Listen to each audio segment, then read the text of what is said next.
Alright, let's do this shit. Brought to you by the new Faro's Lounge Kickstarter, Kentucky Rogue.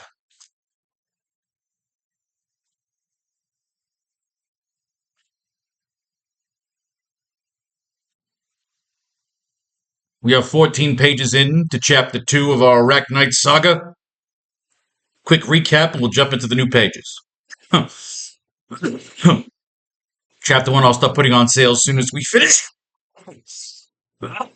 Chapter 2, and my man Emil. Sorry, but I'm a pothead. My man Emil is going to start working on the AracKnight pages.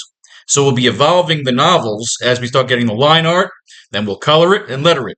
But don't worry, I won't do a separate book for the colors because the letters don't always take that long after the colors. So there'll be different stages of the novel as it gets bigger and bigger, and our goal is 4 chapters.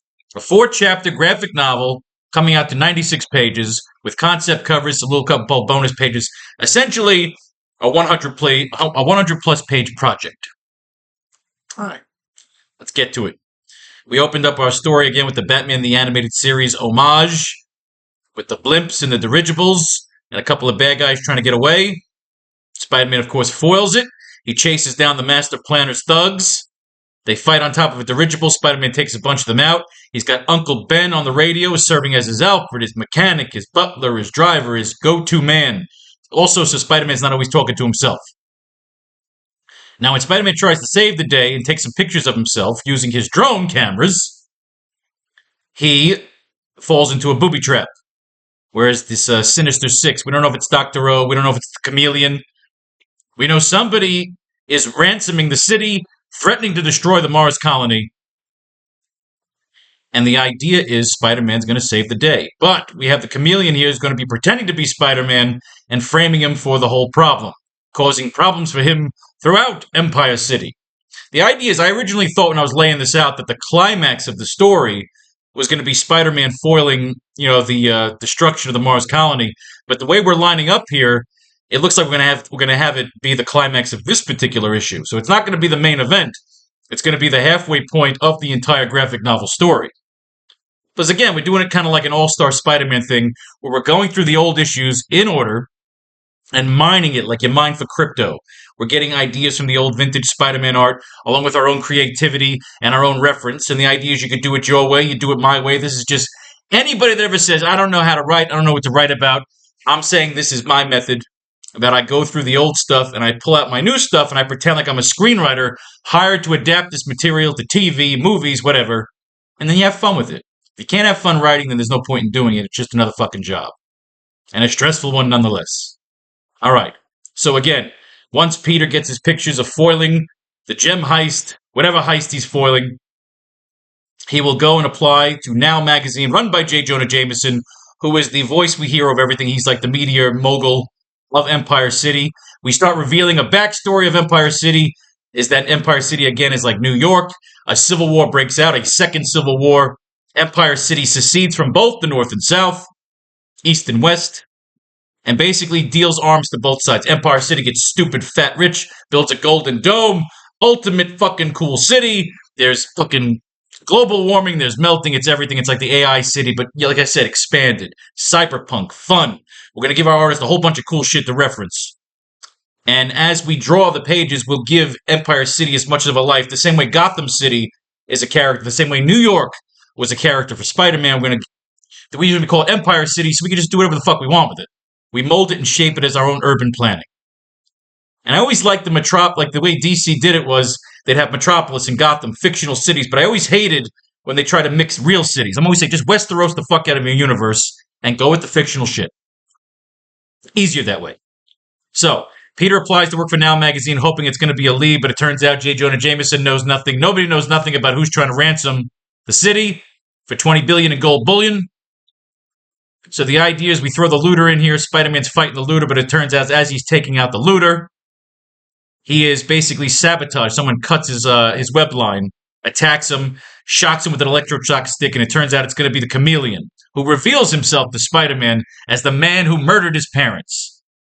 He also shocks the living shit out of Spider-Man, hits him with some of that fucking hallucinatory gas. He does a facial reconstruction of him, grabs his face. The idea is he knows he's going to mimic Spider-Man. It's part of his plan. But he doesn't kill him. And the idea is we see that he doesn't kill him as a professional courtesy, because we reveal here in our story that Chameleon hates his fucking father. So Spider-Man killed his father, Kraven, and we'll reveal here as Peter wakes up from his coma and Ben kind of fucking heals him back to health.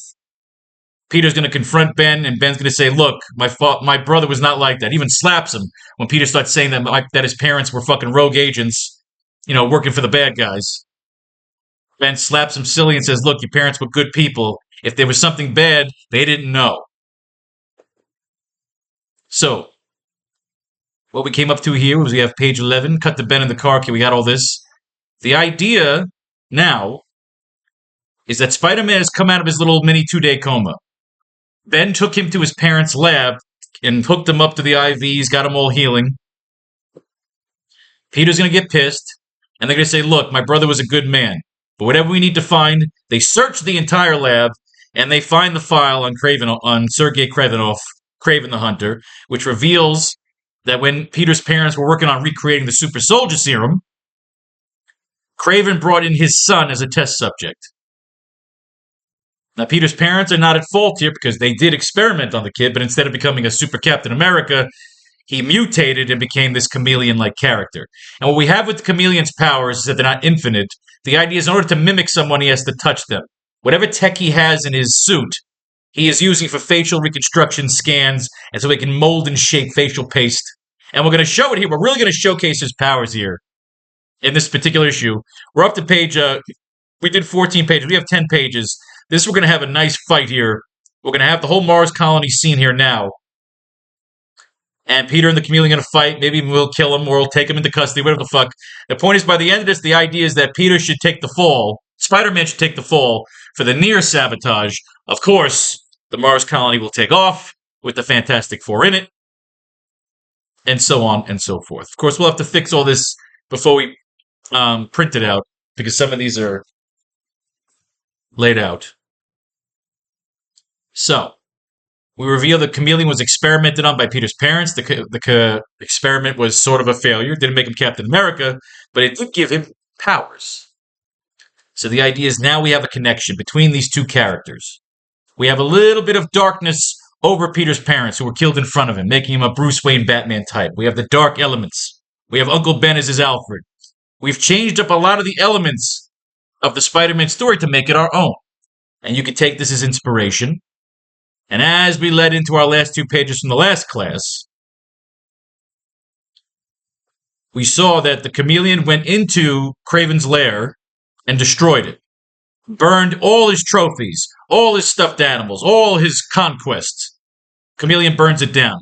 By the time we were done with the scene, we showed that Peter is basically saying, I'm going to be ready for the chameleon. But what he doesn't know is the chameleon has used the facial scans and everything that he's done to Peter, and when he throws away his own clothes and burns them as he burns down Kraven's lair, his father's lair, all the remnants of his father's glory, he basically shows and reveals by the end of our page here, page 14, that he is going to be dressed up as Spider-Man. He's dressed as Spider-Man. We showed it. Chameleon descends to a massive rage. He takes his cane to go on the rampage, destroying the trophies in his father's lair. It's effects of the smashing. See, I can't stand when this happens. Don't worry, we'll fix this before we print the PDF, because I can't fucking stand when you got the name as the last part of the fucking page. It annoys the shit out of me. Sometimes it just plays out that way. Close-up shot of the chameleon dropping a match into the lair and setting it on fire all around him. Panning away, we see the chameleon discard his clothing. Along with, what we say? Completely dark. What happened here? I jumped by accident. Panning away, we see the chameleon discard his clothing into the surrounding and growing fire, incinerating his suit, along with Kraven's lair and trophies. We pan back to the chameleon, who is now completely decked out and outfitted to look like Spider-Man, taking on his persona to cause some damage in the city. And as Peter says, he stalks. Let's get to the lines here. I like this. This is important. We always like to reread the last page, make sure it comes out nice.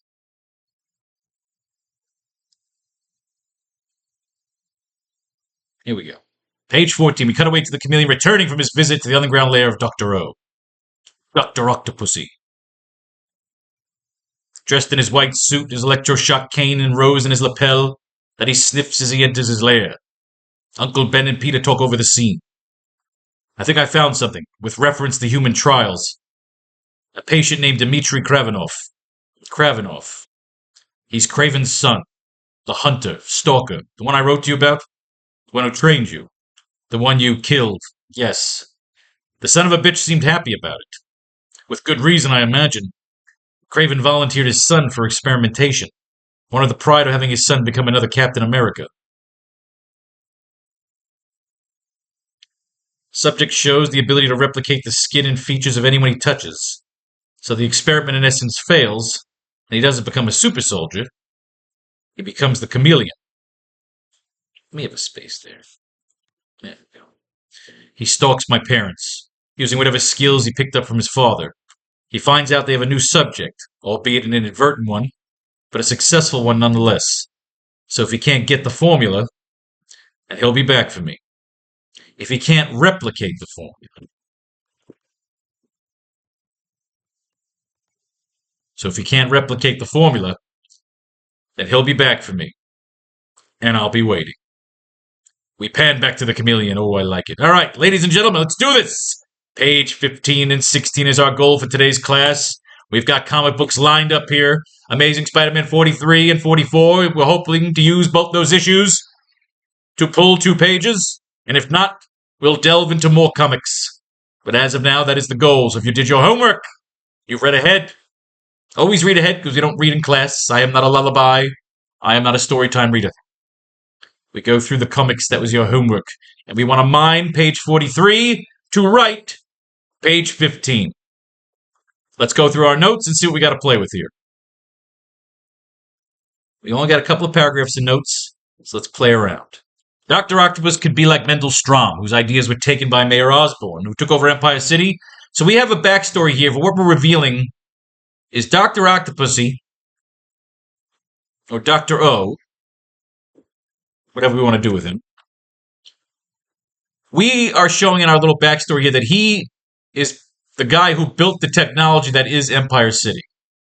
We'll have this whole thing like a King Magor kind of thing, like Magor's Keep, where he built the Red Keep in King's Landing and then killed all his architects so no one could know the secrets.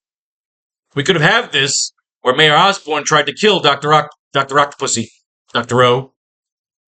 We're going to we're going to flesh that out. So obviously, our goal is for the 10 pages in this particular chapter that we have left, is to have this Mars colony, a showdown between Spider-Man and Chameleon, Spider-Man being framed, and perhaps the Chameleon dying. Or being captured. We don't know until we lay the pages out. So in essence, chapters 3 and 4 of our AracKnight graphic novel would be him confronting Dr. O. Or maybe even Mayor Osborn. We don't know until the pages lay themselves out. So let's do this shit. Dr. O wants to take out Osborn for stealing his ideas and then trying to have him killed after he and his people, which could be the rest of the Sinister Six, and their origins can be tied to the creation of Empire City like Sandman, Vulture, Mysterio, Electro. Peter can attend a game of the Empire City Giants with star quarterback Flash Thompson. Also introduce Commissioner Stacy. Perhaps save Gwen for another story, we shall see. Possibly use the Horn of Atlantis as a goal of the Sinister Six to acquire. Alright, so again, these are our notes. We use them, we don't use them. Now that I'm looking at Commissioner Stacy and Flash Thompson, it's time to jump to the Mars colony.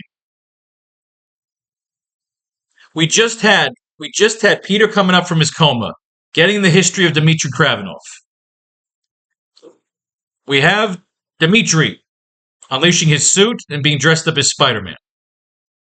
So we have both these guys are going to be going into this whole situation as Spider-Man, but now we need to put them together. So as we come into page 15, the Mars colony. The launch of the Mars colony.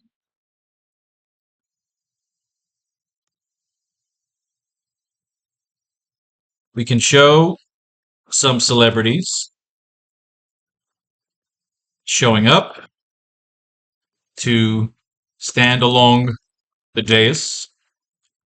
We can have Empire City Giants QB Flash Thompson, along with Mary Jane Watson. Perhaps we don't. We don't. Maybe we do. We don't. We don't know. We could throw in his hot little fucking Asian girlfriend. What the fuck her name was? The one he met in Vietnam, but we're not that far yet, so we'll play around. Along with Mary J. Watson, supermodel. We can have Police Commissioner Stacy, along with his daughter.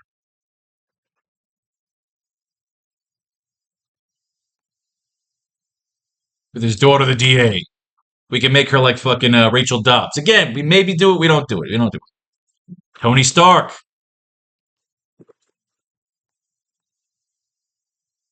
J. Jonah Jameson. Of course. So again, they could be all announced by J. Jonah Jameson. We pan to the Fantastic Four. Entering the colony pods. Waving to the crowd.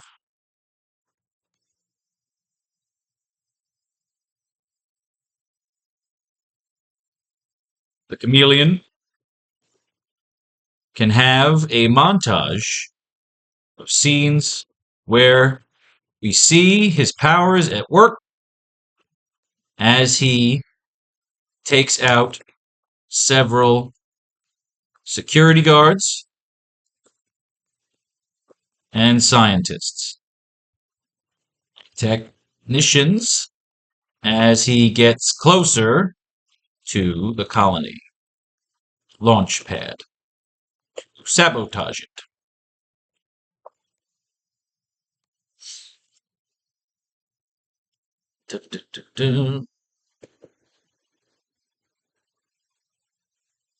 So we can get rid of this. Horn of Atlantis, we could save that. Origin of the Sinister Six. Okay, Dr. Rowe, Dr. Octopussy. Mayor Osborn. Of course, we'll have to show Mayor Osborn. So we'll put the notes down here.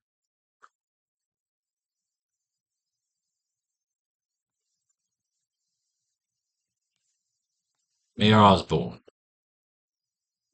All right. We can have Ned Leeds there doing all the red carpet interviews. Or Mary Jane Watson doing the red carpet interviews. Or Betty Brant. Fuck, we'll have Betty Brant down there doing the interviews. The possibilities are endless. All right. So we have an idea for what we want to do for the layout. Let's take a look at some fucking Spider-Man art to get inspired and go from there.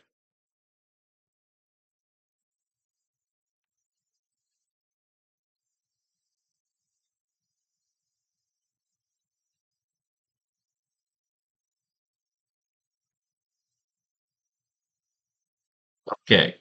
Rhino on the Rampage. So what I remember here, we just met Mary Jane Watson. We just met Mary Jane Watson. Spider-Man had taken out the Rhino with some tranks. But now the Rhino has woken up. And they're shooting at him. And he's fucking things up. He's taking out the scientist. So again, we have scientists. So Betty Brant and Ned Leeds. Betty Brant and Ned Leeds could be down there for Now Magazine. Okay, so let's start this right up.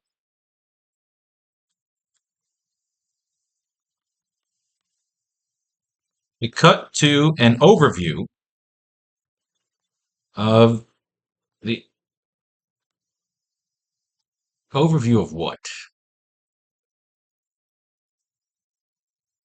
Of the constructed launch pad at the north end of Empire City, where we see a large amount of drones and spotlights, all showcasing the upcoming launch of the Mars colony. The dirigibles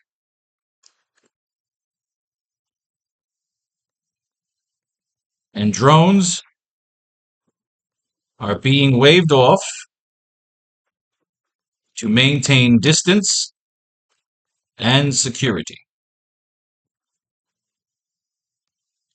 Now, magazine reporters Ned Leeds and Betty Brant. Or we could just have Ned Leeds, because Betty Brant should be with Jonah. Yes. Now magazine reporter Ned Leeds broadcasts live from the scene.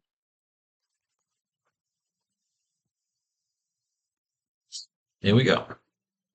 Oh, I love making comic books. You know, when you're at home doing this, you should throw on some background music. I can't do it because it'll get me some fucking weird copyright problem, whatever, but you should.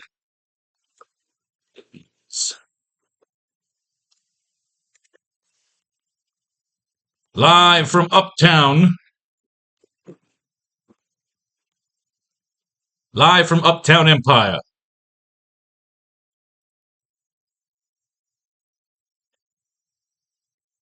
This is Ned Leeds. Now magazine.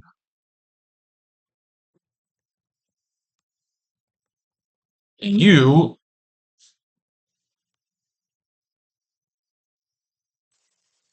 are watching. No, God damn it. As we invite you to our live coverage of the launch of the Mars colony. Live from Uptown Empire, this is Ned Leeds, Now magazine, as we invite you to our live coverage of the launch of the Mars colony. I don't know, we could throw in some Easter egg in terms of sponsors. Nah, because this should just be Empire City's launching this. It shouldn't be sponsors. Live from Uptown Empire, this is Ned Leeds, Now magazine, as we invite you to our live coverage of the launch of the Mars colony. Security is tight. Nah, jeez. Live from Uptown Empire, this is Ned Leeds, Now magazine. That works. As we invite you to our live coverage of the launch of the Mars colony. At least until they shoo us out. I said, Ned's got some personality.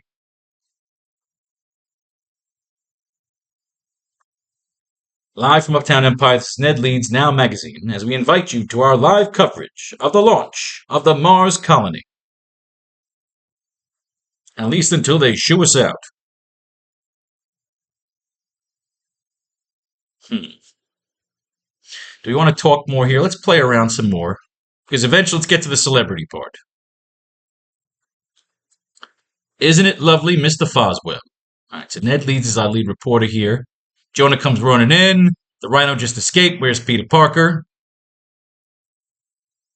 Get moving. Get on the story. Get on the ball. So now Peter is going to be downtown there. He's going to have Ben in his ear.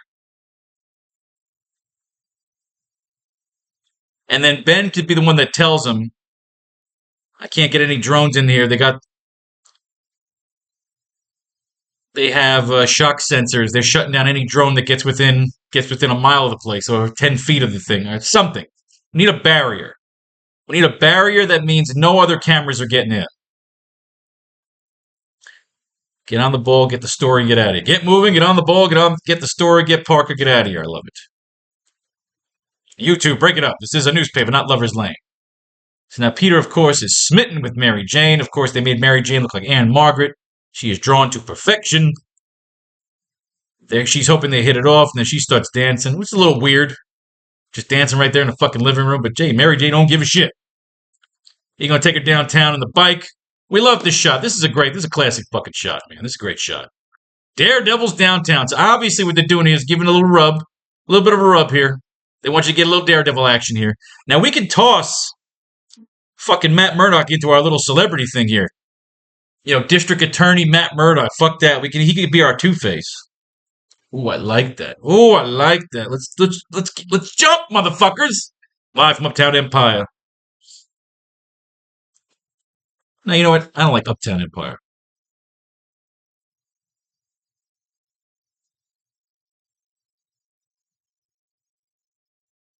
Live from Stark Industries. No, live from the Baxter Tower.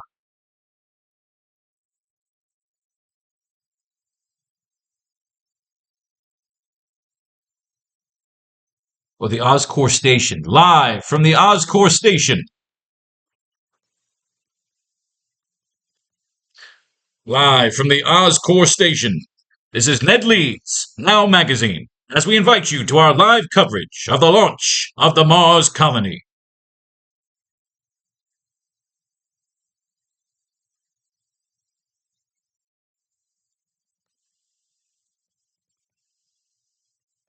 All independent?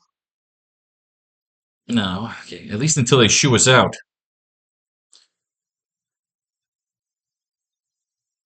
Our exclusive coverage. All right, here's what I want. Okay, we cut to an overview of the constructed launch pad at the north end of Empire City, where we see a large amount of drones and spotlights all showcasing the upcoming launch of the Mars colony. The dirigibles and drones are being waved off to maintain distance and security. We even see some of them short circuiting. Oh, I like that. Short circuiting. As they get too close to the motion sensor barriers around the launch pad. Now Magazine reported to our exclusive coverage.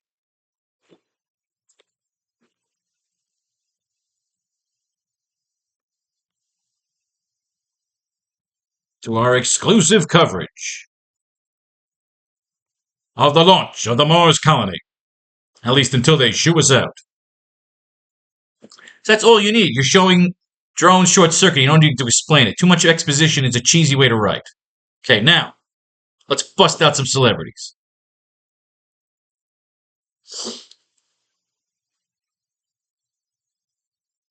At least until they shoo us out. Security is tighter than a drum.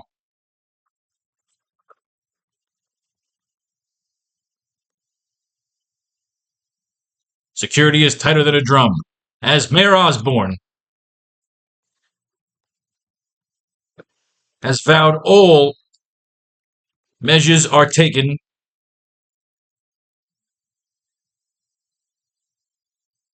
security is tighter than a drum. As Mayor Osborne has dipped into his own pocket, along with the pockets of half of Empire City. Security is tighter than a drum, as Mayor Osborne has dipped into his own pocket, along with the pockets of half of Empire City. Jameson's going to make him do that. Security is tighter than a drum, as Mayor Osborne has dipped into his own pocket, along with the pockets of half of Empire City.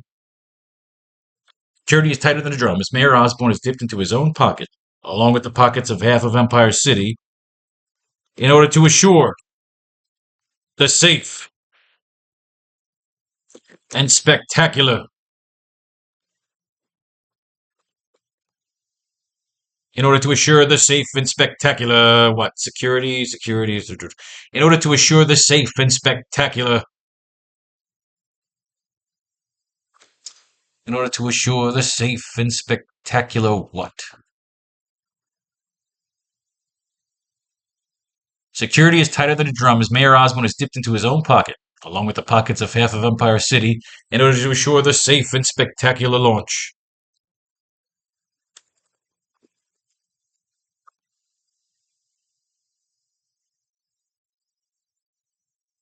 As the entire police force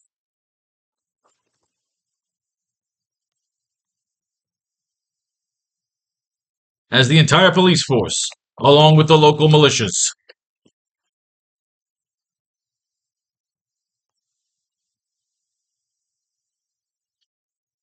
as the entire police force, along with the local militias and a few outsourced, unseemingly bikers. Unseemingly? As the entire police force, along with the local militias and a few outsourced, unseemingly types, are all working triple overtime to assure the safe and spectacular motion of this fantastic voyage. So I like that. It's a Ned Leeds monologue.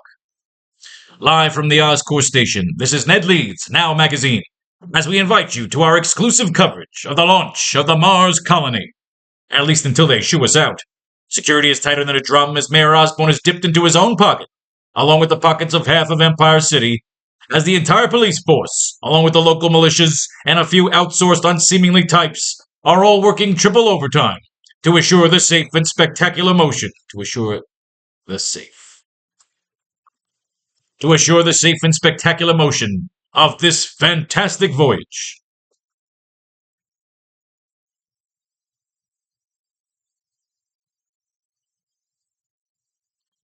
We cut to a close-up of the covered dais tower, which overlooks the large, imposing Mars colony vessel in the background, in the forefront.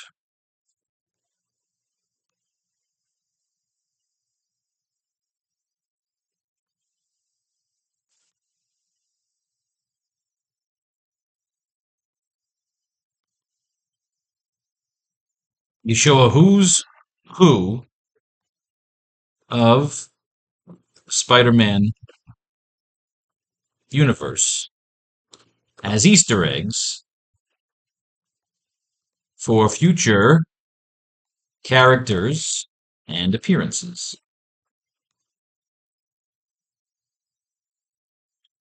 Put the caption of their names under each character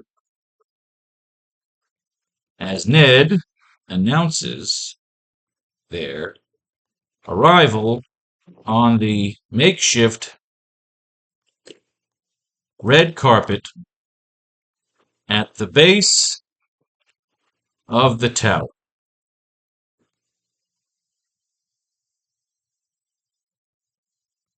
We see several armed security around the arriving celebrities.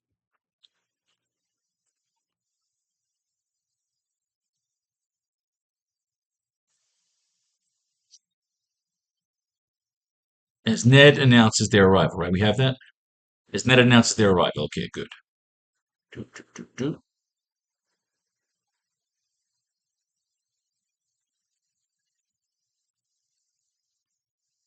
And speaking of the mayor,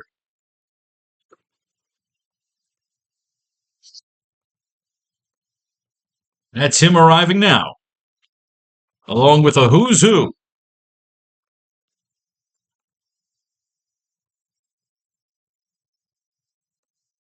Along with a who's who. Along with a who's who of what's hot.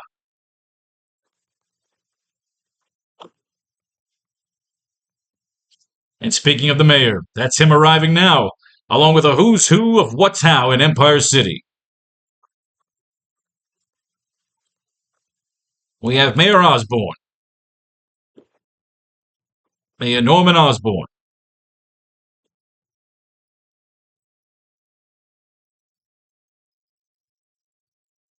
Should we throw Harry in there or no? We save Harry?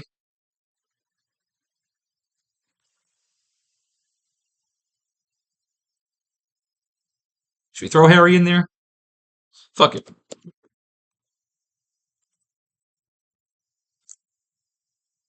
We have Mayor Norman Osborn.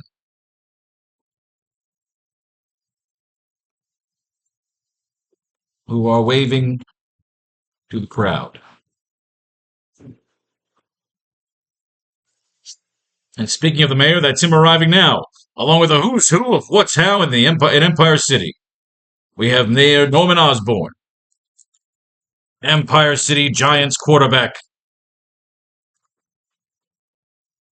Flash Thompson, flanked by the lovely supermodel Mary Jane Watson.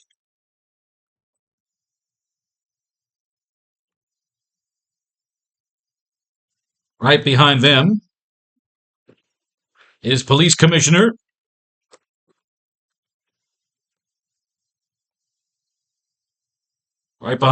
Police Commissioner Stacy, flanked by his lovely daughter.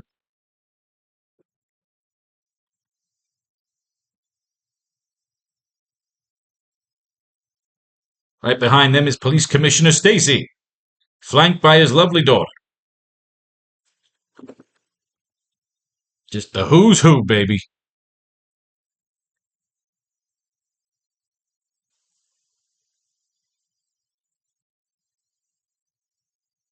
Right behind them is Police Commissioner Stacy, flanked by his lovely daughter Gwen. Who else we got? And staying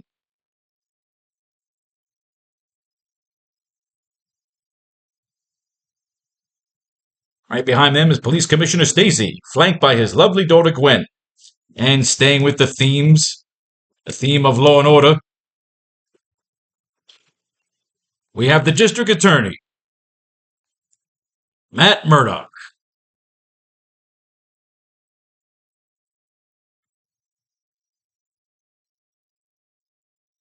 And staying with the theme of law and order, we have the District Attorney.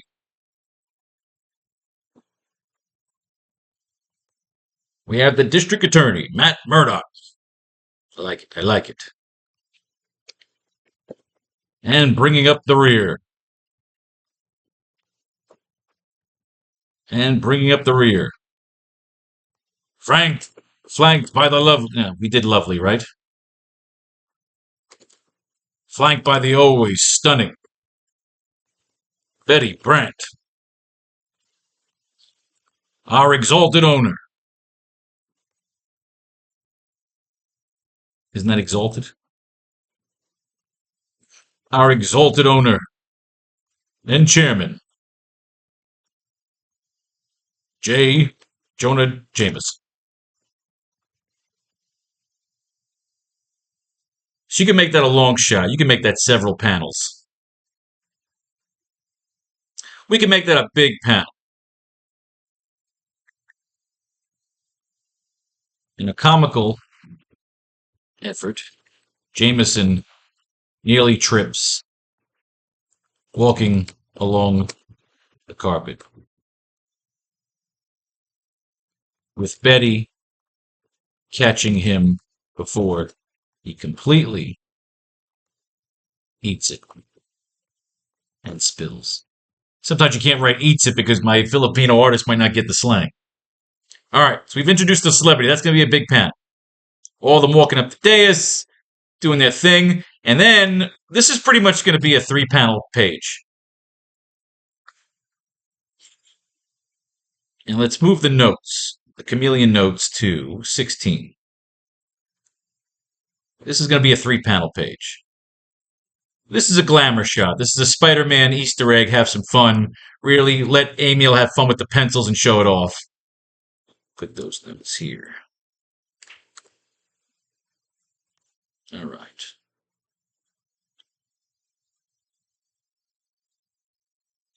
And bringing up the rear, flanked by the always stunning Betty Brandt, our exalted owner.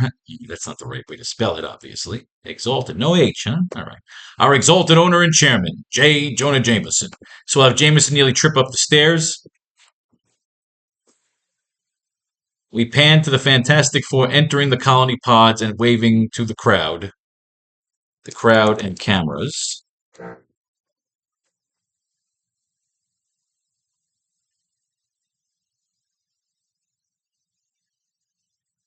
Clad in their spacesuits,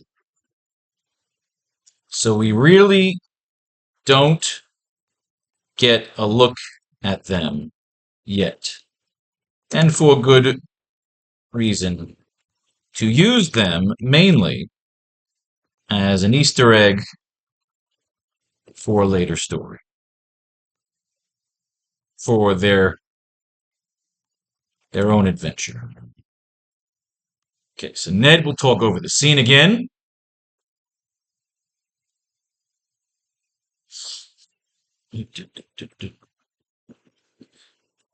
But save your oars. But save your oar for the real celebrities tonight.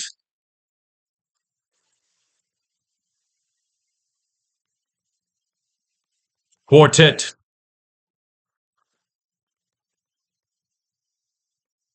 Of brave astronauts.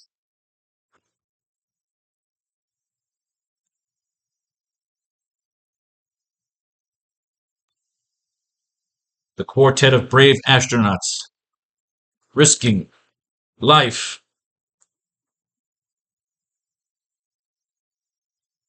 The quartet of brave astronauts risking their very lives in the name of both science and humanity.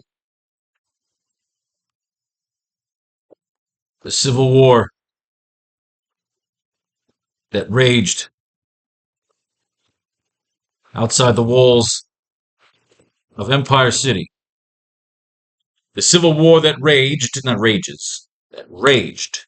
The Civil War that raged outside the walls of Empire City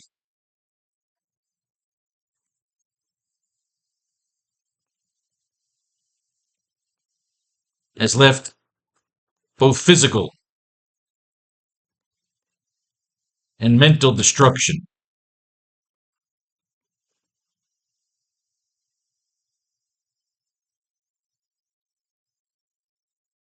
The Civil War that raged outside the walls of Empire City has left both physical and mental destruction beyond the frame, beyond the frames of Fallout. This colony, this attempt we make to colonize the next step in this cosmic what? This colony, this attempt we make to colonize the next step, this colony, this attempt we make, can't say this colony, this vessel, this vessel,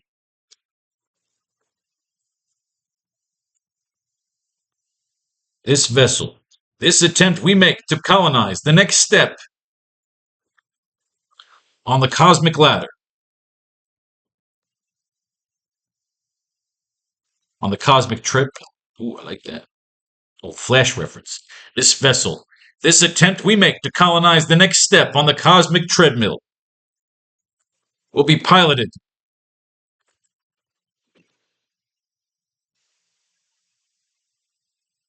I like the idea before he says their names, he should be cut off.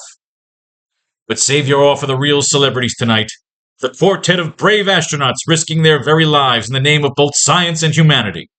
The Civil War that raged outside the walls of Empire City has left both physical and mental scars beyond the frames. Has left both physical and mental scars beyond the frames of Fallout. This vessel, this attempt we make to colonize the next step on the cosmic treadmill,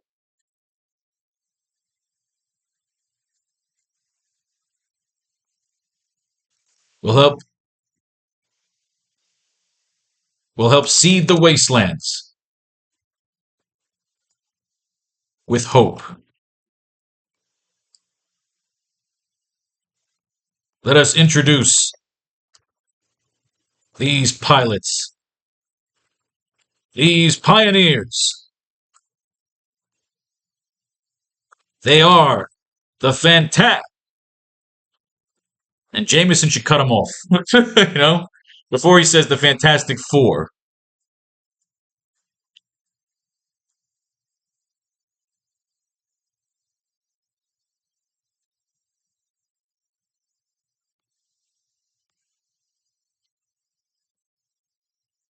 AJJ cuts him off. So we'll have to say in here,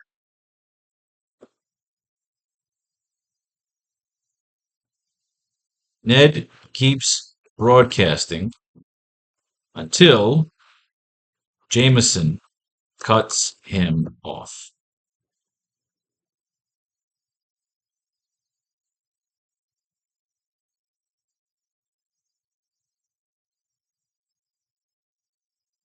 These pioneers, okay. The civil war that raged outside the walls of Empire City, outside the walls of the Empire. Not Empire City, the walls of the Empire. The civil war that raged outside the walls of the Empire has left both physical and mental scars, beyond the frames of Fallout. This vessel, this attempt we make to colonize the next step on the cosmic treadmill, will help seed the wastelands with hope. Let us introduce these pilots, these pioneers. They are the fantastic. Okay, Ned, that's enough.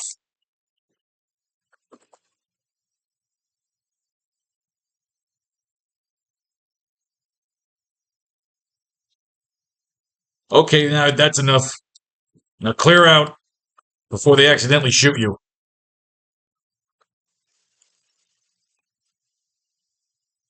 I like that. Okay, Ned, that's enough. Now clear out before they accidentally shoot you. I like that. You still keep a little bit of that comedy element.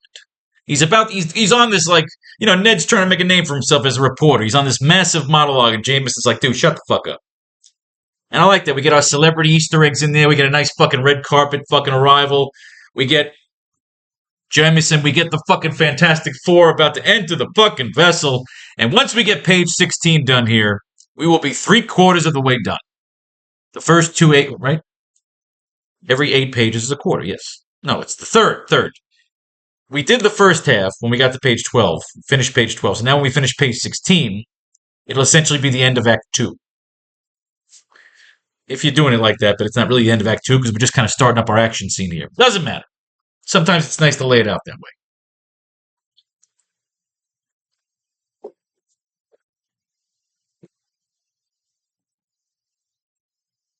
Sorry.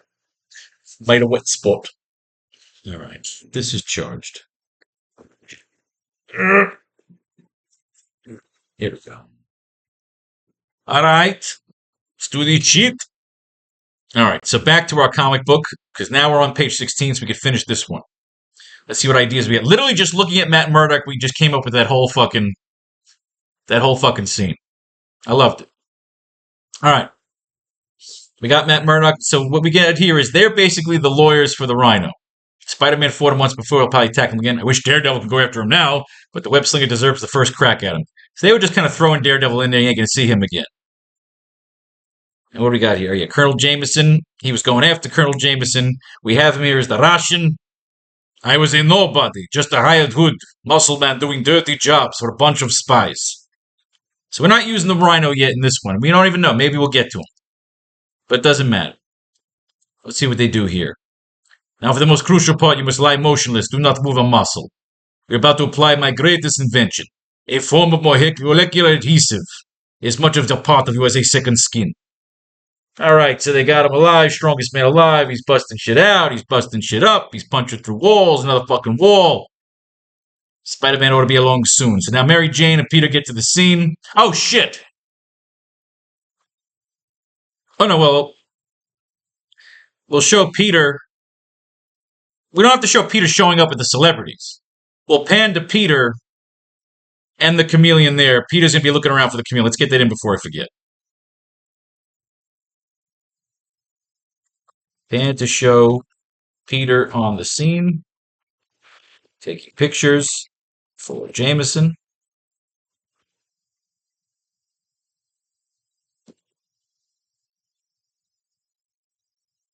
With Ben on his radio. Ben will tell him to lay low as they are monitoring everything. Good. All right, get back to this. Jolly Jonah would pay. All right, so now he gets up there as Spider-Man, slips away. You get the camera going. He's taking some pictures of the Rhino. Of course, we'll have the pictures there. So he's got to be using this camera. But of course, the camera drones, whatever's going to happen, maybe the Chameleon is killed when the fucking colony launches. They could be fighting on the colony, and the world could be watching. So maybe he doesn't get framed because, again, he's fighting himself. But Jameson will turn that into Spider-Man is still the one to blame. All right, so we have Spider-Man fighting the Rhino again, punch him in the fucking face. Should have done last time. He gets in the jump, smashes his head in, catches him in a fucking barrel. He breaks the barrel. We get a good old-fashioned fight, punch the wall, shooting. Everybody shooting at the fucking Rhino. Mary Jane's looking hot. She's like, look, Spider-Man, I'm fucking getting wet and moist. So we got, again, a lot of tackles. Rhino, of course, reminds me of the wrestler, the Rhino. Infamously is part of that tables, ladders, and chairs match at WrestleMania 2001. So the cops get him out of the way. I could turn loose. Is this where he gets the, No, he doesn't. Forget it, mister. We may not be glamour boys, but we do our job. The cops save him. What a story. Spider-Man saved by a cop on the beat. Jonah will eat it up. He gets the camera, catches the camera, gets dressed. What's this? A small piece of the Rhino's hide stuck on this jagged stone. Very interesting. All right, so Peter and Mary Jane go hanging out. They really draw her. She's sexy. So Mary Jane, we like the Mary Jane Easter egg in our story. We throw her in there dating Flash Thompson. Lots of pictures, extra edition. Peter's feeling good. Colonel Jameson's in the hospital. He's hanging out with oh yeah, he's got good old Kirk Connors. Now what I thought about doing here, now again, let's get our notes. Let's open up our notes section. We talked about that formula. We can do a throwback later on to where the formula from Dr. Parker that he discarded when shot by the Chameleon. Essentially, the blood that the formula that he threw into the sewer, we can have the Lizard make a cameo as almost a Killer Croc type of villain. Again, for later on. Yay! I love notes. Because again, in the storyline, it's Dr. Connors. He's trying to regenerate his arm, but we have to do our own little take on it. We can't just do the same origin. So I like the idea of maybe he could have been Kirk Connors. He could be a failed scientist, or he could have been a guy who lost his fucking arm, and it goes down to the sewers, gets attacked by a fucking croc. We could do a lot with it, but right now I'm not worried about it. We just put it in our notes section. It's something for later on. We've got 2 other chapters of this graphic novel we want to write. We'll save it. He's calling Aunt May. He's working on some fucking science. It's always amazed me how a masked crime fighter like yourself can also be a capable scientific lab man. Science was always my first love, Doc. And if this area is slumping superhearing, I have something to fall back on. Perhaps the Lizard can defeat the Rhino. Too dangerous. You almost remained the Lizard last time. So I like that fucking Kirk Connors wants to be the Lizard and fight, man. Him and Kirk Connors are friends. They are acquaintances. They have a Bunsen burning flaming in the window. So there is a wonderful universe in the Spider-Man lore, which makes it so fun to read and use to make our own. We never rehash. If you're going to try and rewrite a story, if you're rewriting Dracula, whatever it is, it's important to put your own stamp on it. Otherwise, again, nobody wants to read some asshole spitting back the fucking textbook. So, Rhino's coming after Colonel Jameson. Spider-Man leaps into action. He now knows what to do with the hide. He's creating a scientific component that will melt the hide down so they can fight, and then melt, and then holy shit, you're just a Russian asshole. Punch him in the face. Well done, Webhead. Good job. Ride the bike. Mary Jane. Flash has been drafted. I like this. I don't think they'd have a Peter. He's a scholarship student at the very top of his class. Can you picture puny Parker in the army? The humor of that somehow escapes me, Flash. I've been so busy I haven't even time to think of the draft. Oh, this was... See, again, they tackled the real issues, man. Well, Loudmouth, I wish you luck no matter what happens. Peter and Flash become great friends, and again, we have Flash in here. We have Gwen Stacy in here. I think I'll save Harry Osborn. Mayor Osborn should be alone. If anything, he could be another guy experimenting with his son. Everybody wants to create the first superhero, the Captain America. And I love the idea of having maybe a cap. Ooh, shit, I like this. We can have a poster when referencing the super soldier formula. We can show a shot of Captain America fighting alongside Indiana Jones. I always loved the thought of them fighting together. And again, a future storyline.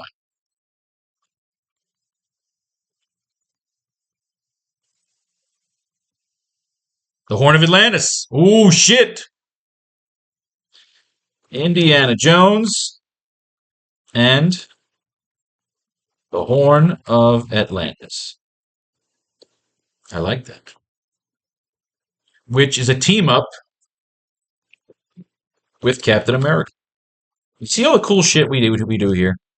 We want to do a Fantastic Four story. We want to do a Captain America story. There's no limit to what we can do. You put your mind to it, son. You can accomplish anything. All right. He wants Mary Jane. Aunt May needs the medicine. He's all pissed off at himself because he bought a fucking bicycle. He calls Mary Jane. She's going out with some people. And the lizard will be back again. The spider's web.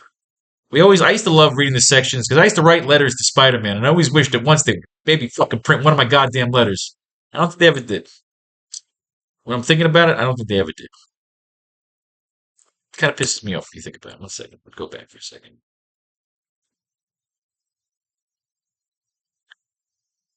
Don't miss the current. Oh, Sandman. They're saying Sandman's in the current Fantastic Four. Well, isn't that lovely? Fuckers. Anyway, on to our next issue. We have to write page 16. We're using and mining Amazing Spider-Man 44. Where crawls the lizard? So again, we could throw this in here now. Or we could just save it for later on.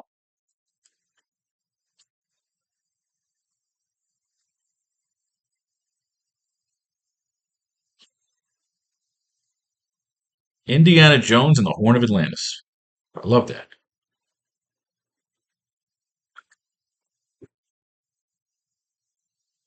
I gotta have somebody do that as a poster.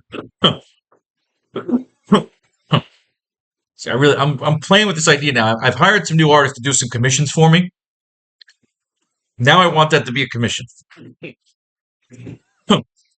Indiana Jones and the Horn of Atlantis. See what happens? We get our ideas and we create things to life. And I'm literally going to create that commission. Indiana Jones and the Horn of Atlantis. Oh, I fucking love that. I love that. Oh, I love it. Let's do this shit. All right. So now what we have here is try to lay out our page if we can. We have the celebrities showing up. We've introduced the Fantastic Four. Pan to the catwalk of the tower to show Peter on the scene taking pictures for Jameson with Uncle Ben on his radio. With Uncle Ben listening in on the radio. Then we'll take those that monitoring everything. All right.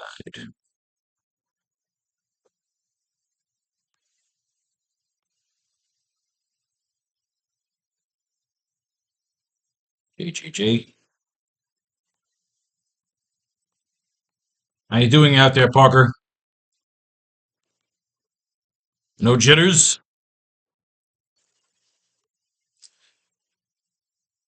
No, Mr. Jameson.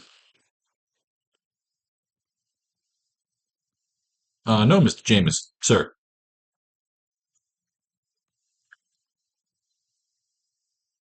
You didn't catch me tripping, did you?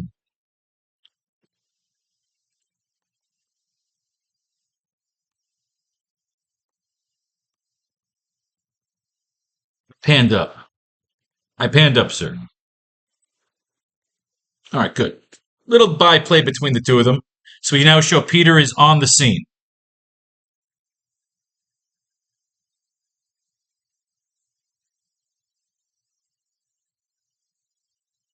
All right. Close up on Peter, who is looking around for anything suspicious. Suspicious. How the fuck you spell suspicious? Good. Good. Close up on Peter, who is looking around for anything suspicious while communicating with Ben.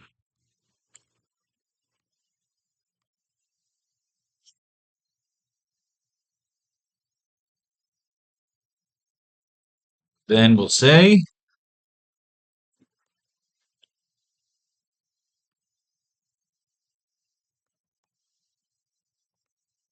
as the Spidey sense, kid.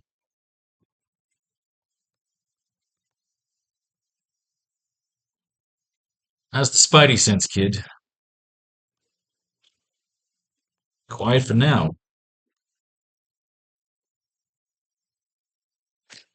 How's the Spidey sense, kid? Quiet for now. That's cheesy. Close up on Peter, who's looking around for anything suspicious while communicating with Ben. How's the Spidey sense, kid? Quiet for now. Any eyes in the sky?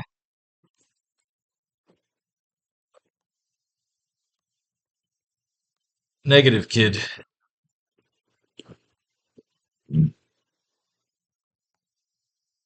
Osborn has sensors. Osborn has sensors knocking out. Negative, kid. Osborn has sensors knocking out.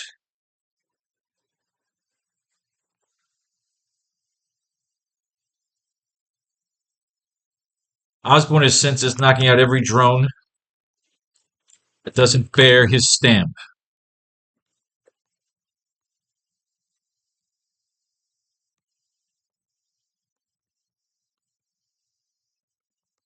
He's probably listening. He's probably listening in on us now. Keep the chats to a positive.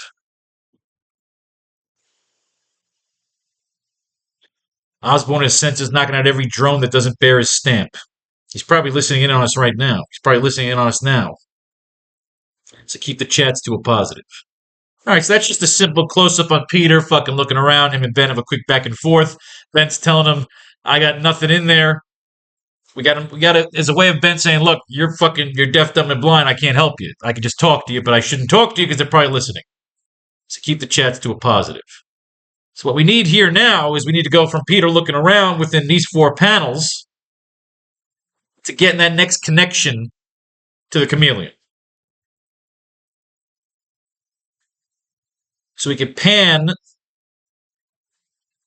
start panning. Let's go through this comic book now. Let's get some ideas. We're going to use Amazing Spider-Man 44 to finish page 16 of our the AracKnight Chapter 2. Where crawls the blizzard?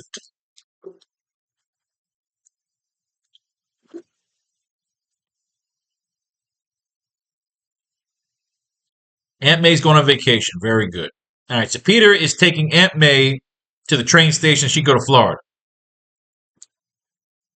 Now, while at the train station, Kirk Connors is going to pick up his wife and kid from Florida. Ships passing in the night. He can't maintain because all that working with Spider-Man. Second Spider-Man got near him, his fucking adrenaline started taking over. He's sweating, he's fuming, he's about to turn into the monster. The monster! And she's hot. So, of course, we can use Miss Connors here as a love interest, a Bond girl, if you will. The croc bitch, his kid, you never know, we could bring them in. This was them.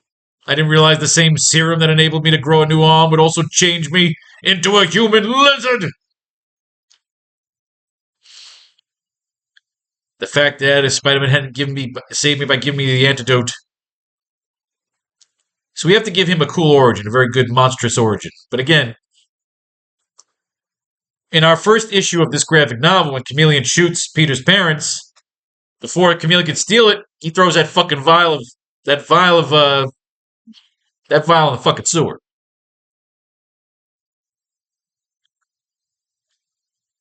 Lily saw me. I can't face them like this. So he runs away. He runs away as he turns into the monster. Lily! Oh, Lily! The lizard lives again! So again, we got the idea for our Easter egg. Now, what else can we use? We have to play around with the chameleon doing his thing. We got to get rid of Aunt May for a little bit. Obviously, they didn't know what to do with Aunt May, so they just start getting rid of her. Now he sees Billy and the kid. He says, oh shit, I gotta go fuck some shit up. I'll be back. You look sexy for me because your husband can't satisfy you with his lizard penis. So I'm gonna come up later on and you and I are gonna have some fucking fun. So I always liked this because the army of lizards. But they already used that in The Amazing Spider-Man 1. It was very fucking cheesy. My connection to Spider-Man is I actually wrote Spider-Man 4 before fucking Disney bought it all out and all that crazy shit. And James Vanderbilt wrote that crap script and Mark fucking Webb and the Andrew Garfield movie sucked my asshole. So he puts him in a cab. He says, hey, Betty, what are you guys doing? Oh, I'm going to your wedding. Good. I don't want to bang you no more. The paparazzi, the pizzazz, Foswell. It's all the same, mister. I'll take hard cash. Aunt May. Run a profile. Foswell, give him the name of that cop that helped him in his fight with the rhino. Silver Spoon. So this is where everybody hangs out at the Silver Spoon. This is their diner. Their home away from home. He's starting to make friends with Gwen and Flash and Harry. And then pretty soon they're going to introduce Mary Jane. And what do they got here? Now that Flash is being drafted, they will grab old Whitey Mullins also.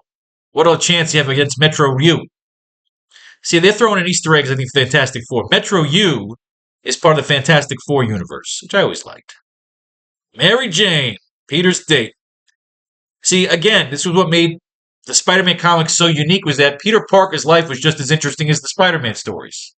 They created a nice web of characters that it just... At the time, this is still Stan Lee. But at one point, Jerry Conway takes over, and he was 19 at the time, writing Peter at 19. And just the ultimate fantasy, man. Mary Jane to a little spout. They got the grooviest guitarist in town. I love this. Ooh, ooh, ooh. Flash is impressed. Gwen is jealous and intrigued. Oh, God, this is just great. It reminds me of being a kid again. Oh, it reminds me of being a kid again, just watching people getting together. I used to run around New York City. I got a fucking piece of art right here of a bunch of teenagers dancing at a go-go bar in New York City with the spider signal in the background. It's my favorite piece of art because I grew up that way in New York, just fucking dancing and chasing girls and having a good fucking time. Lizard's crawling up the fucking building. He's trying to destroy shit. He wants to turn everybody into lizards. Jameson's in bed sleeping. He's got a hooker. Spider-Man's accused of being a theft. What do we got here? Accused and daring gem theft. All right, we've already done that then. The Lizard. He talks at the spider thing over his head. He can't miss classes. Peter, for goodness sake, wake up. Peter's all fucked up. Flash defends Spider-Man. The bike. The swinging. The tackling. The cameras, the brawling, the throwing, the smashing, the come down. He puts him on his head. He chokes him with his tail. He whips him with his tail. He gets into the sewers. He chases him into the sewers. He fights him in the sewers. He jumps back into the sewers. He shits in the fucking sewers. Everybody's watching. Peter smells like shit, but he's fighting. It's a brawl. Knocked off a building. Slingshot move. We got to throw this slingshot move in there somewhere. We got to use the webs. Most importantly, Chameleon's got to also use the webs. We're coming off the old great plot line where Chameleon dresses up as Spider-Man to cause some damage. But maybe, just maybe, Peter fucking stops him before he does that. Peter's got to fix his arm in a sling. He breaks his arm in the fight with the Lizard. He's looking hot, with the muscles out. He's talking this. He's talking to Aunt May. He's in pain. The healing factor has to kick in. Mary Jane's got great tits in her pajamas. He's thinking about the Lizard. He's about to pass out. So now if we can't write the next 4 panels, we'll use the next issue, and we'll delve into the next piece of the lore. But we really didn't get much out of that issue. It's really just a brawl between Spider-Man and the Lizard. It's a two-parter, obviously, is that he got fucked up, broke his arm. So, of course, there's going to be a rematch. This is like wrestling. We know what we kind of want to do here. So we just wanted to get some ideas in the brawling and the way Spider-Man uses the web. So again, we mine as much as we can from each successive issue. And if we got nothing, we go to the next issue. We don't just make shit up. And we never, what's the rules, writers? Never fucking filler. I hate fucking filler. I hate it. Okay.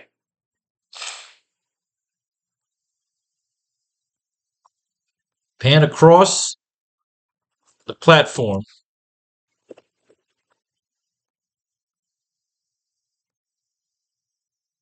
And we see scientists walking rapidly with checklists and clipboards as they are doing last minute sweeps of the vessel before launch. Armed security, soldiers, flank the scientists.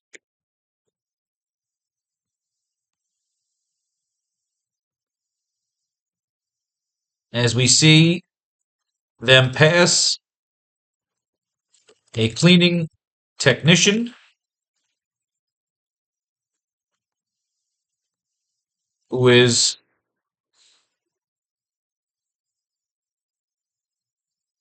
spraying the vessel, who's spraying the vessel. What is he doing? As if cleaning it.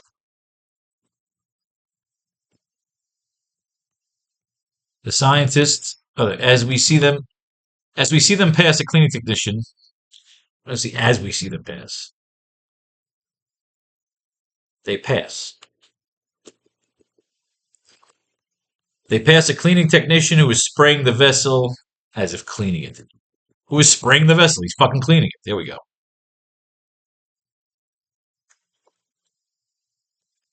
He looks like an unassuming tech.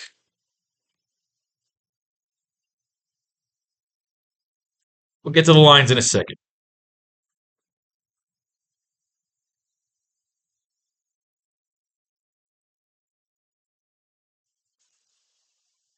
As the group passes, we see that he has seemingly disappeared from his post, as he has joined the group walking along the platform.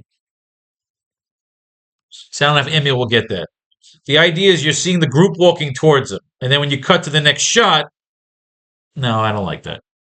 Pan across the platform, we see scientists walking rapidly with checklists and clipboards as they are doing last-minute sweeps of the vessel before launch.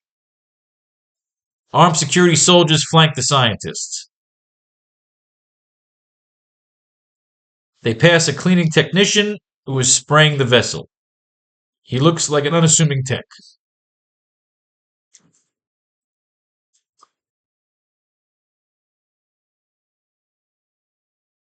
It's like a bait and switch. We think the chameleon's the tech, but he isn't.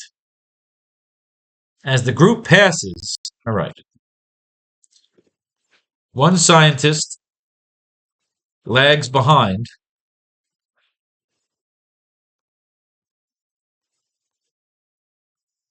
as he stops by a closet.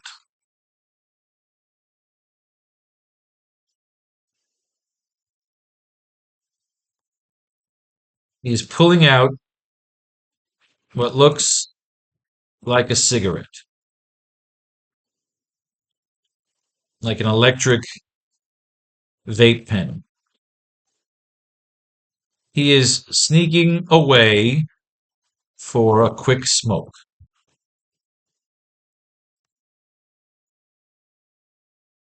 It's no closet, it's a fucking Oh, it's passing the platform. Not a closet. One scientist lags behind as he stops by a section at the edge of the platform. He's pulling out what looks like an electric vape pen. He's sneaking away for a quick smoke.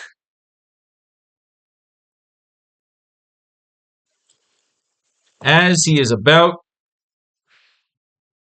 to puff out a cloud,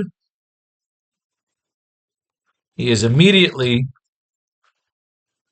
grabbed from behind by gloved hands off panel.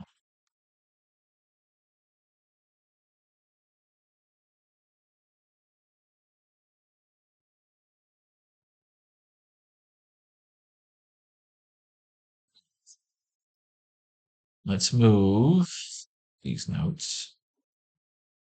Chameleon's montage.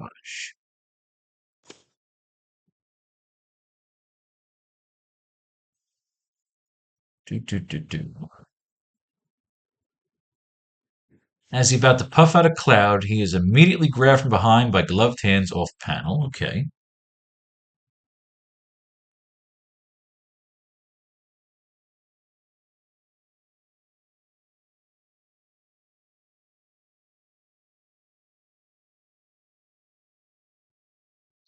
And what next? How do we end this page? How do we end this class? How do we end this page? Well, we still got to do the dialogue. We might delve into this next issue here. I need a little inspiration. As the group passes, one scientist lags behind as he stops by a section at the edge of the platform. He's pulling out what looks like an electric vape pen, and he's sneaking away for a quick smoke. As he's about to puff a cloud, he's immediately grabbed behind by gloved hands off panel.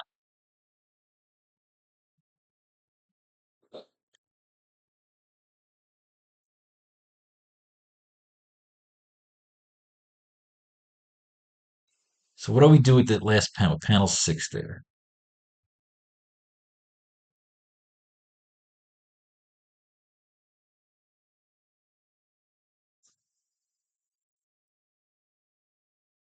We show Peter breaking away at the next page. Okay. Re-emerging. Okay, let's get this done right.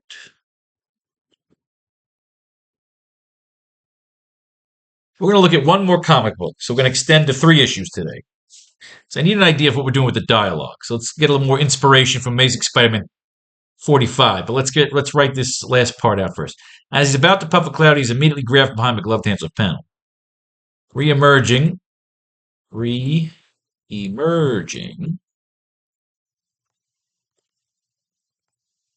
as the scientist, Chameleon,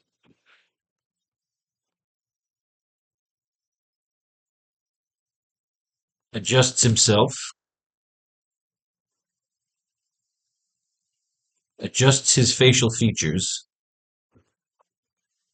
as the clay molds onto his face a la the T-1000 in Terminator 2.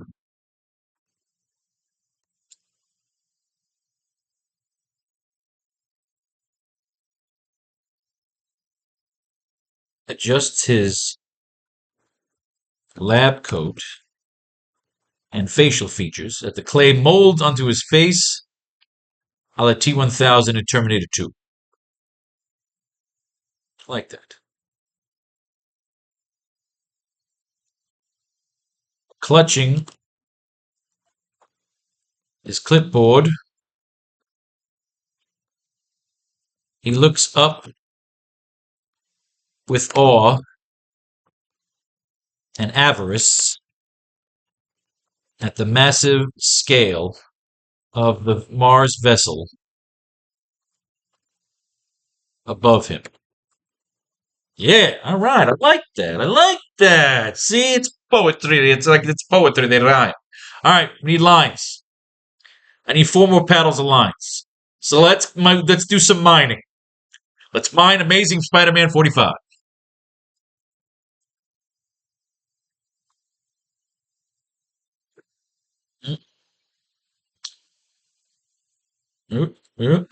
We start from beginning. Spidey smashes out. So this is the rematch from last issue. When last Spider-Man and the Lizard fought, Lizard beat the shit out of Spider-Man, broke his fucking arm. How's that for a good time? So now, Spider-Man's got one arm. He's got to do some fighting. He's still a skillful guy. He's knocking people out. We're trying to mine this particular issue for some good dialogue. We need 4 panels of dialogue, and that could be the end of our class today. Could use Spider-Man, the Teamsters Union. He's foiling Hearts and Flowers. Spider-Man essentially is looking for the Lizard. They didn't finish their last fight. They fought to the death. Dr. Kirk Connors. A sudden noise awakens his fitfully sleeping wife. Why is she fitfully sleeping? All right. The Lizard is coming to fuck some shit up. He's looking for some chemicals. His instinct is to go and try to replicate his lizard formula. Once I find it, I'll be able to drop it into swamp waters everywhere. Waters containing countless millions of crawling reptiles. All right, he wants to turn every fucking he wants dinosaurs. We have to give him a really cool Killer Croc origin story. It was nothing, Billy. The wind blew some of your father's beakers. Oh, God, she's lying. Protecting him from the truth, you stupid whore. Where in Blue Blaze do you think you're going? I'm not running a blasted travel agency around here. Foswell! Foswell is stalking Peter Parker. He suspects that Peter might be Spider-Man.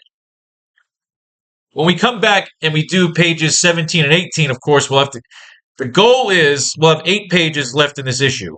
And the goal is to get Peter Man and the Chameleon together to fight, and hopefully by the end of that 8 pages to launch that fucking colony into space. So what we have here, my fingers to the bone, this newspaper together provide jobs, and that's what I get. I'm soft-hearted. The world is against me. Soft-headed. Peter Parker. He's disguising his arm. He doesn't want people to know his arm is busted. He tells everybody he fell off his bike. That's what you get for riding that thing. A character like you belongs on a tricycle. Sure, I'll be glad to come, Flash. Isn't really as bad as that. They're throwing Flash a party for going into the army. It's not Mary Jane's fault. Sending my Aunt May away for vacation took all the money I had, and I've been keeping kind of busy trying to sell some pics. My dad's a chemist, and he can use a brainy science major as a part-time helper. Ooh. I'm somewhat of a scientist myself. I'd like to take Harry's dad up on that, but I've got too many things to care about. I don't see Mary Jane nearly as much as Gwen thinks I do. All right, so Gwen is jealous. Gwen is jealous. Aunt May's in Florida doing her thing. Peter's swinging around the city. So we're not really getting much to use here in terms of dialogue. This is really just about enjoying a good old-fashioned fucking slugfest between Peter and the Lizard. He finally gets him, I remember this particular issue, he gets him in the Lizard tank and the Lizard train, and the cool air makes him scale back to being good old-fashioned Kurt fucking Connors. But he lets all the lizards loose. I kind of like this. This is really cool, though. You bust out all the lizards, the snakes, Spider-Man basically shooting at fucking anacondas. Mary Jane's a fucking whore. He's swatting fucking snakes. He's breaking fucking shit up. Fucking the lizard to death here. Smack him here. Kick him there. Punch him here. What we're really just getting here is we're mining the action shots that we're going to use when Spider-Man and the Chameleon fight, which will essentially be Spider-Man fighting fucking Spider-Man. And when you look, it's just great action, great artists. So it's nothing special about the fights other than a lot of web shooting, cocoons. Oh, this isn't the one with the train car. This is him just taking him back into the cocoon, working on him, swinging away. Heads up. The human race has one more opening. Mary Jane is hanging out with Harry. Oh, shit. But she don't want Harry. She wants Peter. She wants some goddamn Peter. He hates being Spider-Man. 1 second here. You know what it is? What made Spider-Man such a great character is that why does he do it? He's even saying, every problem I have is caused by my being Spider-Man. If I were just plain Peter Parker, I wouldn't have to break dates right and left. I'd have time for studying. I wouldn't have to feel guilty when Harry may ask for something. I'd even be able to take that job with Harry's dad and earn a steady income. Why do I do it? Why do I continue risking my life, causing 1,000 unnecessary problems, 1,000 heartaches and sleepless nights? I have an insane lust for power, a need to feel more important than those around me. Or is it something deeper, more frightening? Has Spider-Man become so much a part of me that I can never lose him again? I say, I like that. I like that. That's great writing. It's great writing. What's interesting here is this Peter Parker moves. Oh, he moves into his own place. This Amazing Spider-Man 46 is that big one, huh? The Shocker. Yeah, we might be able to use that one day, but there's not much else we're really getting in terms of mining for the dialogue, so it's on us. I'm going to save the Shocker for next time. All right, next class. Okay, so what we do here, get rid of that. Put down the old favorites. That's how we do it, so we know where our marker is for next time. We keep it on a little bar there. All right. Peter Parker will be moving into his own pad. Remember, brought to you by the new Faro's Lounge Kickstarter. I always like to click on it when I'm here. I always hope that maybe the number goes up.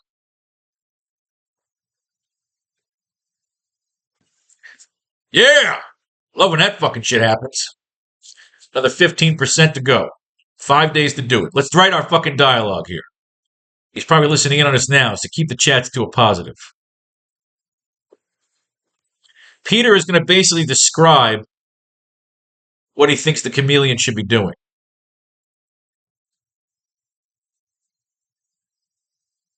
Uncle Ben will be coaching Peter while he's looking around. You know, Peter, you don't have to do this alone.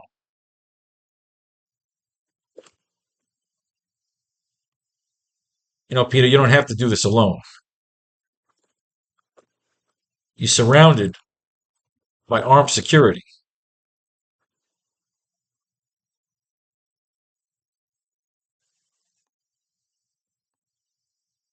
Why not bring them in? Why not bring them in on the story?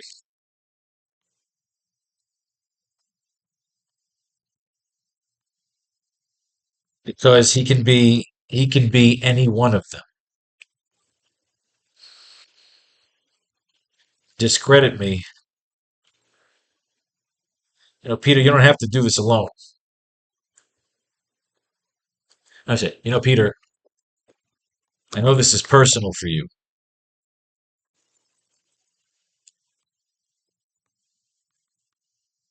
but you don't have to do this alone. You're surrounded by armed security. Why not bring them in on the story? Because he could be any one of them. And discredit me as quickly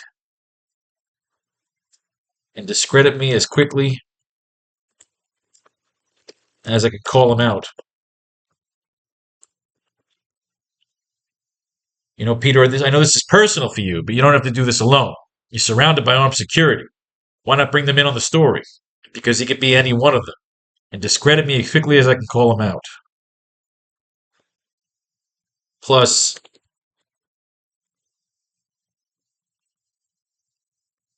we have no idea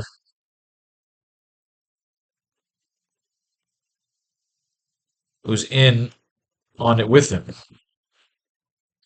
Plus, we have no idea who's in on it with him. As the group passes, one scientist lags behind as he stops by a section at the edge of the platform. He's pulling out what looks like an electric vape pen. He's sneaking away for a quick smoke.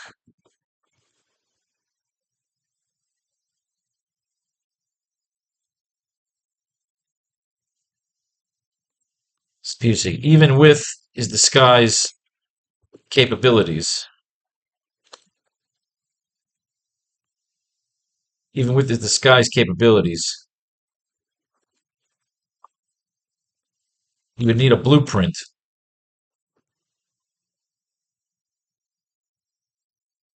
He would need a blueprint of the vessel.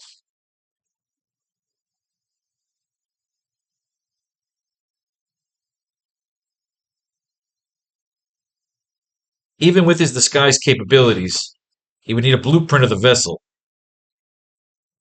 So someone on the inside. So someone on the inside is helping. Could be a disgruntled. Could be a disgruntled lab tech. Could be the mayor. I like to say could be the fucking mayor, but Peter wouldn't say fucking. Could be the mayor.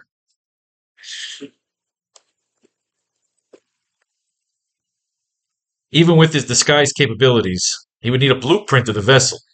So someone on the inside is helping him. Could be a disgruntled lab tech. Could be the mayor. As he's about to puff out a cloud, he is immediately grabbed from behind by gloved hands off pen.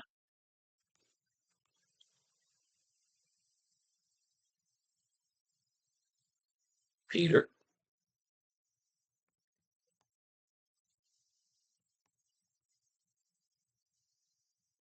We won't know until he makes a move.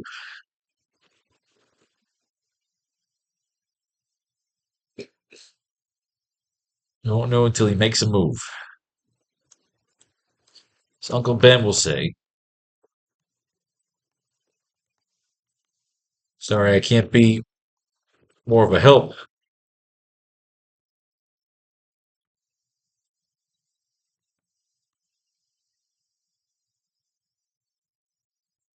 Well, Ben, if I don't make it out of this.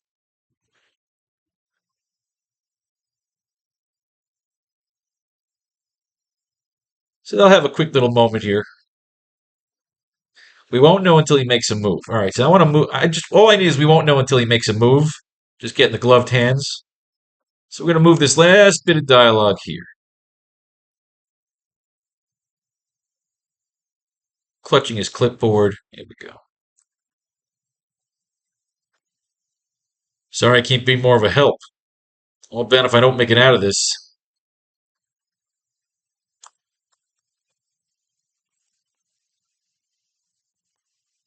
Don't talk that way, kid. I'm just saying. I intend to finish this tonight.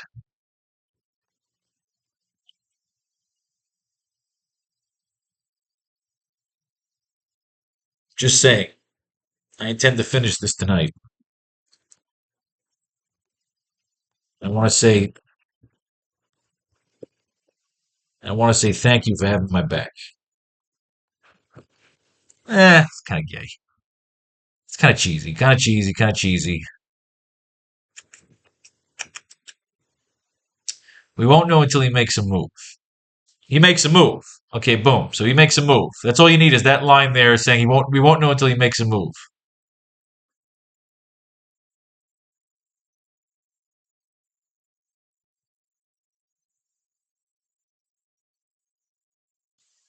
And like I say, it's his game right now. It's his game right now. We won't know until he makes a move. Sorry, I can't be more of a help. Ben, if I don't make it out of this, don't talk that way, kid. I'm just saying. I intend to finish this tonight.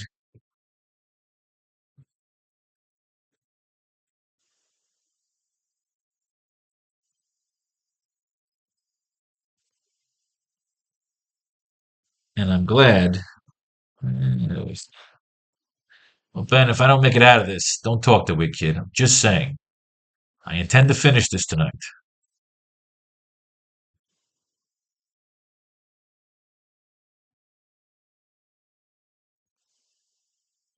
So it's good to have a cheerleader. Yeah, it's cheesy. See, it's our last line here of the class, but again, we don't force it. Sit here for the next fucking hour if we have to. Sorry, I mean, the art shot is the chameleon looking up. Just saying, I intend to finish this tonight.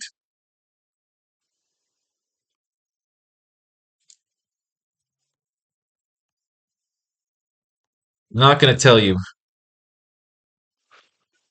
what to do, kid. It's personal for me too. But it also may be part of something bigger.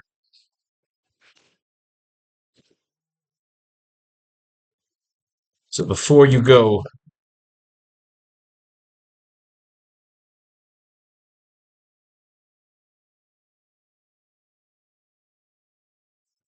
Sorry, it's a good end line here. Because again, I want the idea of Ben telling him, look, I understand you want to fuck this guy up. I'm not going to tell you what to do, kid. This is personal for me, too.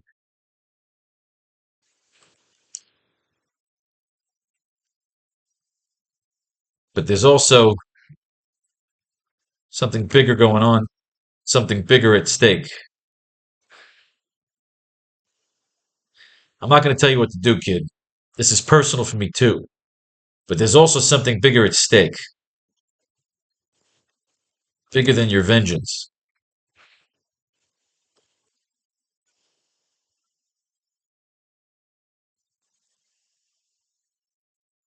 If you're in the market to be a hero,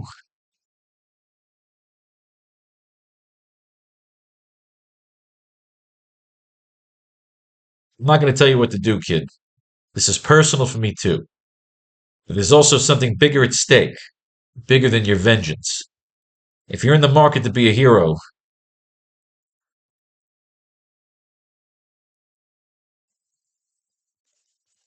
get your priorities. Nah, not get your priority.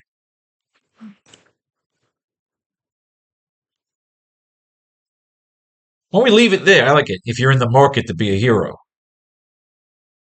I like that. I almost like that line.